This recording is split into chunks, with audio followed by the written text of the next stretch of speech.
Good morning, student, and welcome to the this session of chapter second, part second. In part first, we had learned the generations of computer, history of computer, first generation and second generation.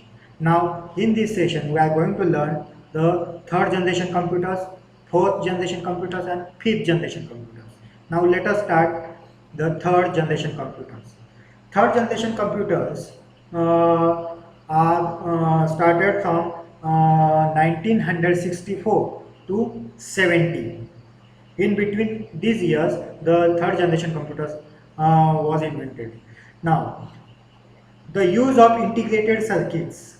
The use of integrated circuit mark the beginning of the third generation computers. What is it means? In the third generation computers, the integrated circuits are used. Which circuit are used? Integrated circuits, and that integrated circuit is called as a IC. What is called? ICs. Means integrated circuit are used in the third generation computer. Means third generation computer can be identified by the integrated circuits. Now, the rise of ICs in 1964 made the combination of many transistor circuits into one chip. Huh? What happens in 1964? How the integrated circuits are rise? See, means many transistor. The transistors are used in second generation computers. That transistor circuits can be mounted or assembled on a single small chip, and that small chip is called as a integrated circuits. The chip was very small. That integrated circuit chip was very small, being only few millimeter in size. That integrated circuit is only a few millimeter in size. Their size is only in millimeter. The components such as conductor and transistor were assembled on the semiconductor material like silicon in ICs. See, the components such as conductor and transistor were assembled. Which material is used in the ICs? Conductor and transistor. These are the components: conductor, semiconductor, and transistor. These components are assembled. Assemble means mount on a small material, like silicon in an IC. At first, at the beginning or at first, only a few components could be combined into a chip. Only few components means such a conductors and transistors. These are the components. Very few components can be assembled or combined into the chip, and that chip was termed as a small scale integration, and that small chip is called as a small scale integration. Means very few components are mounted on the small chip, and that chip is called as a small scale integration.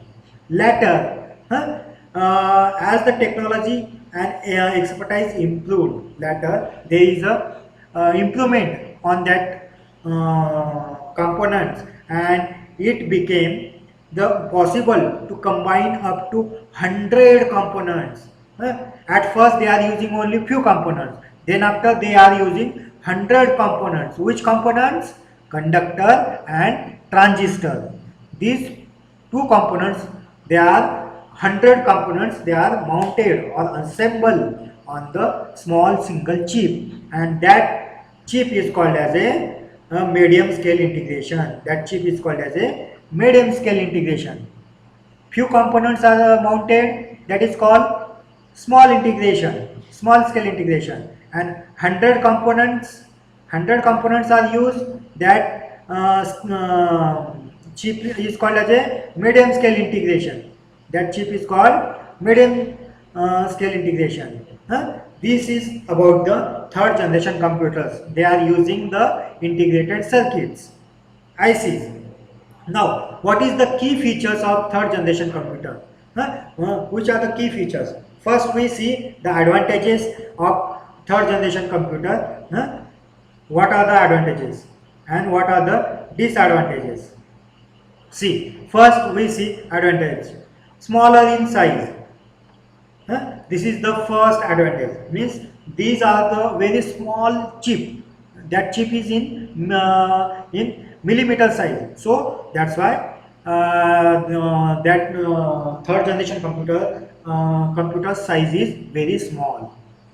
Less prone to error, means they are making a very less error. They can do very less mistake. So that is they are called as a less prone to error. Third advantage, more reliable and generate less heat. More reliable and generate less heat. Less heat. What is it means? Means they can do the calculation perfectly, and while operating the third generation computer, they can produce a less heat. They can produce a less heat. So they are more reliable and generate less heat. This is the advantage of third generation computer. Third generation computer requires less maintenance. Due to they are produce less heat, so that's why they are required less maintenance. They their maintenance is low cost. This is the fourth advantage. Now fifth advantage, less power consumption, means third generation computers require less power. Less power means they require a very little electricity, so they consume less power. This is the fifth advantage. Sixth advantage, comparatively portable. Comparatively portable means third generation computers can be transferred from one place to another place, or can be port from one place to another place. Means they can handle very easily. They can travel from one place to another place, or they are portable. So these are the six advantages of third generation computer. Now we can see the disadvantages. Which are the disadvantages? Which are the disadvantages? See, first disadvantage, smaller in size. Sorry. Here is the disadvantages. Highly advanced and complex technology required to manufacture IC chips. To manufacture the integrated circuits, means IC chips, they are highly complex technology is required to produce the integrated circuit or IC chips. They require very advanced and complex technology. This is the this is the disadvantages of third generation computer. Again, air conditioning is required in many cases. Means third generation computer require air conditioning to cool the third generation computer. These are the two disadvantages of third generation computer. Now what is the example of third generation computers? See, IBM 360 series, IBM 360 series, or Honeywell 6000 series, Honeywell 6000 series. PDP means personal data processor, 1370 to 168. These are the examples.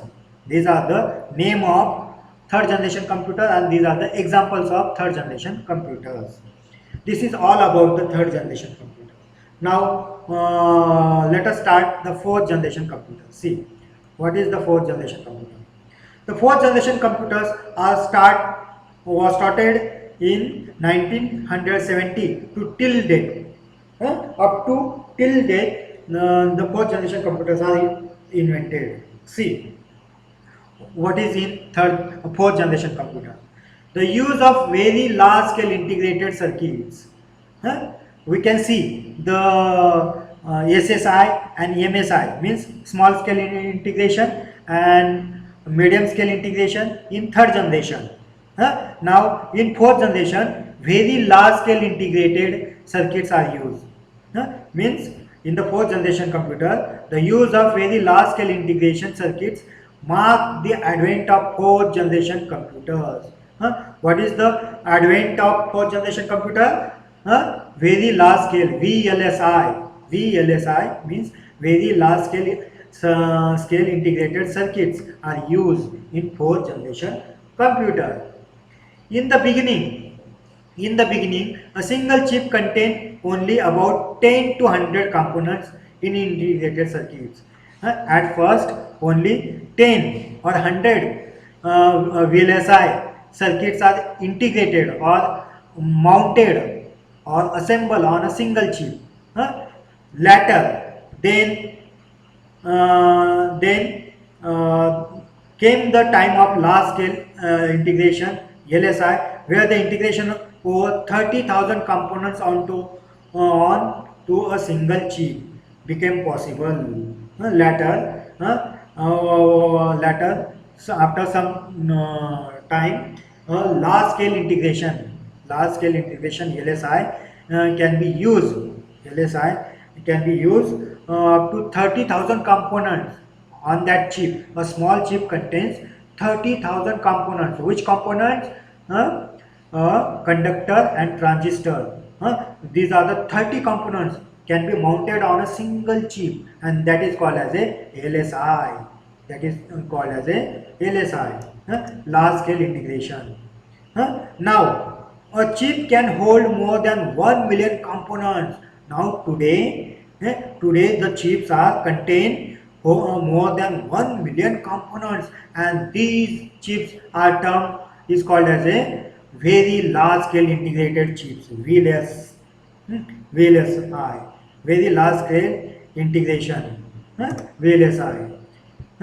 Due to use of this VLSI, the fourth generation computers are invented. Now, a major impact of VLSI was that it became possible to produce a complete central processing unit. Due to this VLSI, the CPU can be produced, or to produce a complex central processing unit CPU, or main memory or other similar devices on a single chip. On that small chip, due to using of this VLSI circuit, it is possible to produce the CPU and main memory and other similar devices on a single chip. All these devices are produced in a single chip due to the VLSI circuit. This implies that the mass production of CPU, memory, etc. And this could be possible. This could be possible due to the VLSI. A mass product means a big production of CPU and memory is possible. Means that time the production of CPU and memory can be produced in big scale, and could be done at a very low cost and very small space. Due to the using of VLSI circuit, the production of CPU and memory is possible, and at very low cost and in a very small space. Means that chip is very small, and in a very small amount of that chip is produced. This resulted in a huge reduction in the size and the cost of computer, and due to this what happens, there is a reduction of size of computers. Now today we can see the fourth generation computers in desktop, in laptop, in palm top, tablet PC. So all these are the due to the reduction of size and due to the using of VLSI circuit. This could be possible due to the VLSI circuits. As compared to the first three generation of computers, the fourth generation of computers had the following advantages. What is the advantage of fourth generation computers? See, the first advantage. The fourth generation computers are very reliable. Very reliable means they are easy to handle. and we can do all the calculation without getting a mistake. So due to this, the fourth generation computers are reliable. Second, the fourth generation computer generates a very negligible heat. They produce very less heat or negligible heat. Means they could not produce a heat or very less heat. Third advantage is much faster in computation than previous generation computer. The first three generation computers are very less powerful and having a very less faster computation power than fourth generation computer. Much faster in a computation than previous generation computer. Fourth advantage, smaller in size because of the high component density. High component density means a very small chip is used, and in that small chip all components are mounted. CPU, memory, all these components are mounted in a single chip. So due to this, there is a very reduction of size, smaller in size, and very high component density. This is the fourth advantages of fourth generation computer. Fifth, easily portable because of small size. These computers are very easy to port from one place to another place due to the small size. This is the fifth advantages of fourth generation computer. Now, totally general purpose. Totally general purpose means what? Any person can use the fourth generation computer. Means fourth generation computers are very popular. Any person in the homes, house, school, colleges, shops, bank, all the places the fourth generation computers are used. This is the about all about the fourth generation computers, and these are the six advantages of fourth generation computer. Now, what is the disadvantage of fourth generation computer? The only disadvantages of the fourth generation computers was that a highly sophisticated technology was required for manufacture of VLSI chip.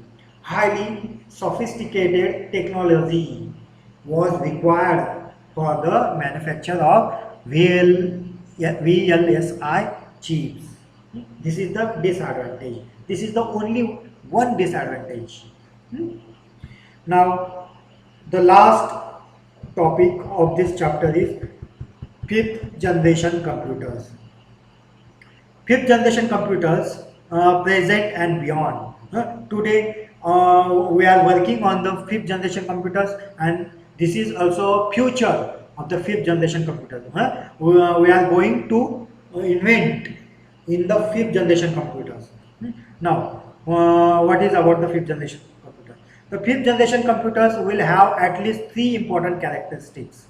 Now, which are the three important characteristics? Mega chip memories.